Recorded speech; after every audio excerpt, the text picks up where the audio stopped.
Oh ya si bos dia ada kerjaan, jadi aku lanjut dulu ya. Baca buku riset Indonesia bab berapa tadi? 14 ya? Ya oke 14.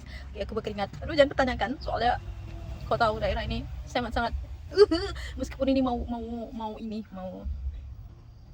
malam tetap aja panasnya. Wah, terasa. Ini lanjut ya, mencegah si malakama kereta api. Jadi ini diakui di apa ya, diapresiasi betapa perubahan yang dilakukan KAI itu begitu bagusnya, mantapnya. Tapi dijelaskan di sini, nanti baca aja lah paragrafnya ya, kalian sendiri dalam memahami. Sistem yang berkeadilan serta jauh dari kesan diskriminatif juga menguntungkan pemerintah dalam pembangunan modal sosial serta harmoni sosial. Hal ini pemerintah jahat yang menyodori warga dengan pilihan si malakama, sistem transportasi publik yang kumuh tapi berkeadilan, atau sistem transportasi yang modern tapi zalim. Heran aku, kayak udah tahun berapa ini loh, udah tahun berapa, kenapa lah aneh-aneh ya kan. Keren kali ya, itulah kenapa akhir-akhir ini, bukan akhir ini, selama ini ya kan ada istilah meritrokasi lah gitu. Istilahnya kayak kau tuh dipilih karena kemampuanmu gitu, bukan karena kau anak siapa, karena popularitasmu atau apapun gitu, karena kau mampu menjelaskan itu. Jadi oh iya, aku tahu akhirnya bapak-bapak yang berkacamata yang bilang Dirty Ford itu adalah Bapak Zainul, lupa lah namanya, Zainul Muhtar gitu. Beliau salah satu penulis buku itu juga kan yang direkomendasikan ChatGPT itu. Jadi nanti aku baca ya. Oke. Jadi katanya aku udah sampai di bab 3 ekonomi dari alam. Jadi bentar ya, ini masih udah menit. Tunggu bentar. Oke, lanjut ya. Apa tadi? Ini ada salah satu petani namanya Yosef Erwin Rahmat di desa Waesano di Flores. Lahan pertanian Yosef yang terletak sekitar 30 km dari pusat wisata Labuan Bajo, termasuk kawasan akan terkena dampak proyek geotermal pemerintah. Aku pernah dengar sih proyek geotermal ini macam mana ya. Oh jadi kayaknya lahan-lahan petani ini bakal diganti rugi karena proyek itu. Tapi banyak yang nggak mau atau gimana ini ya. Oh, tahu nggak yang istilah ada petani malah gara-gara demo dia itu di penjara. Aku pikir kayak berita itu kayak berlebihan, kayak apa iya ya hanya gara-gara di demo dia apa. Betul di sini dituliskan.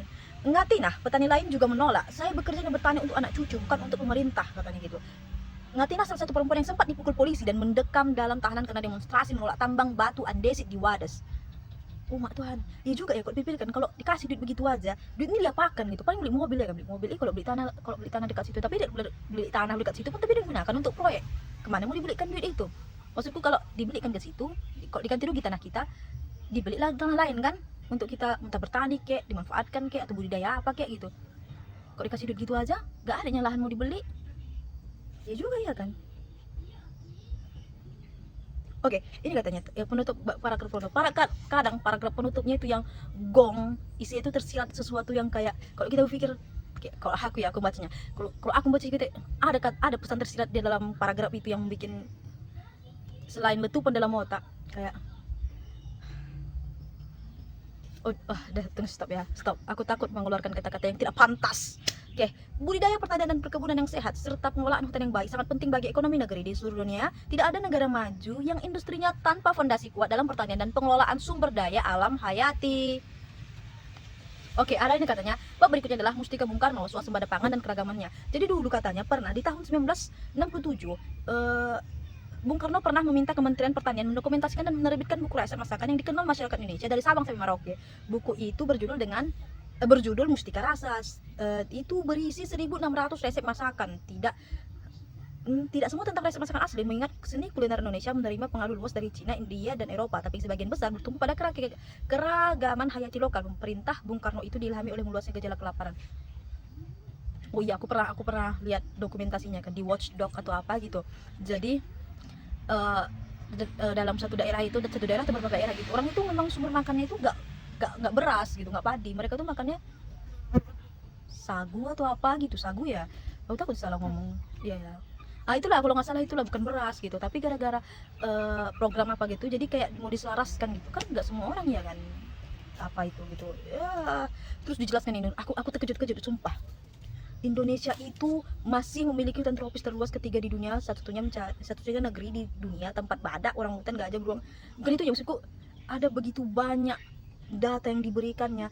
Pokoknya sumber daya alam hayati kita tuh banyak kali loh gitu, banyak hal yang waduh gitu. Dan itu kalau kemanfaatkan untuk ekonomi masyarakat sekitar katanya, wah, gongnya adalah di paragraf ini udah 6 menit ya. Oke. Negeri seperti, oh iya, ada salah satu contoh kasus pertanian di India. Ya, dia itu pada tahun 1997, misalnya sebuah perusahaan Amerika bernama Rice Tech mengajukan panen untuk beras basmati, beras terkenal asal India. Paten disetujui sehingga beras basmati bisa didaku milik perusahaan itu. Hah? Bahkan orang India bisa digugat juga jika menjualnya. Hah? Pemerintah India menggugat dan hanya memenangi gugatan sebagian. Oh, mak. Padi basmati boleh ditanam dan berasnya boleh dipanen siapa saja, tetapi Rice Tech tetap bisa mengembangkan teks mati atau beras basmati yang ditanamnya sendiri dan memasarkannya di toko-toko swalayan Amerika dan Kanada. Oh, mak ayah. Oke. Negeri seperti Indonesia tidak layak mengimpor benih. Kedaulatan benih identik dengan kedaulatan pangan yang menopang kedaulatan negara. Konsep ini menekankan hak petani untuk menyimpan, menggunakan, mempertukarkan, serta menjual benih lokal mereka sendiri. Konsep ini sangat penting dalam sistem pangan dunia. Makanan sehat seperti sudah ditunjukkan oleh masyarakat adat Tenganan di Bali. Oh ya, ini salah satu desa tertua. Nanti baca aja dulu. Aku rasa kayak wah. Oke. Datang dari kebun sendiri, bukan dari industri yang menyediakan makanan siap saji seperti junk food. Makin kaya jenis tumbuhan, makin banyak nutrisi yang bisa dimakan anak cucu seperti yang tercermin dalam buku Mustika Rasa oleh Bung Karno.